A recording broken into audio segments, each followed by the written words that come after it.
उधर प्रशांत महासागर में पीले सागर और जापान सागर में टेंशन का माहौल है, जहां दक्षिण कोरिया और अमेरिका इस हफ्ते युद्ध अभ्यास शुरू करने वाले हैं।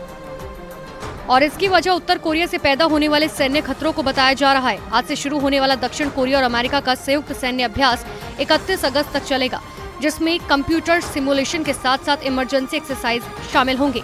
दरअसल ये अमेरिका और दक्षिण कोरिया के बीच होने वाला सालानी उल्ची फ्रीडम शील्ड अभ्यास है, जो युद्ध के हालात में खुद की तैयारियों को परखने के लिए आयोजित किया जाता है और इसमें सिविल डिफेंस ड्रिल भी शामिल होती है। हालांकि इस बार इसे पहले के मुकाबले ज्यादा बड़े स्तर पर आयोजित किया जा रहा है।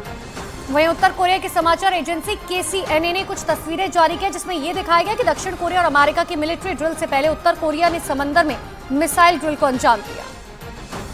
और इस ड्रिल का मुआयना करने के लिए उत्तर कोरिया के supreme leader Kim Jong Un खुद पहुंचे थे, जो समंदर में मिसाइल परीक्षण का जायजा लेते हुए दिखे। KCNA के मुताबिक कोरियाई पीपल्स आर्मी यानी कि KPA की नौसेना के पूर्वी सागर बेड़े के जंगी जहाज से क्रूज मिसाइलें दागी गई। KCNA के मुताबिक किम जोंग उन नौसेना की तैयारियों से संतुष्ट थे और उन्होंने अपने कमांडर्स को वास्तविक युद्ध के लिए हमेशा तैयार रहने के निर्देश दिए।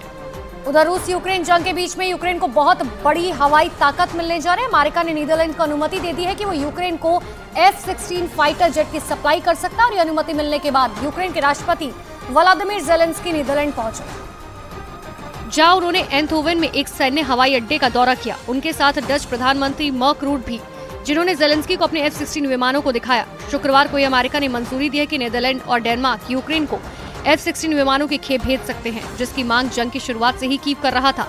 Історичний, потужний, мотиваційний – це ще один крок на посилення повітряного щита України। यूक्रेन लंबे समय से अत्याधुनिक लड़ाकू विमान की मांग कर रहा है, ताकि उसे युद्ध में बढ़त मिल सके। डच और डैनिश सरकारें भी उस गठबंधन में शामिल हैं, जो उन्नत लड़ाकू जेट उड़ाने के लिए यूक्रेन के पायलटों को ट्रेनिंग देने का काम कर रही है। यूक्रेन को द नीदरलैंड से 42 F-16 मिलेंगे, तो वहीं डेनमार्क से भी 19 F-16 लड़ाकू विमानों की खेप मिलेगी।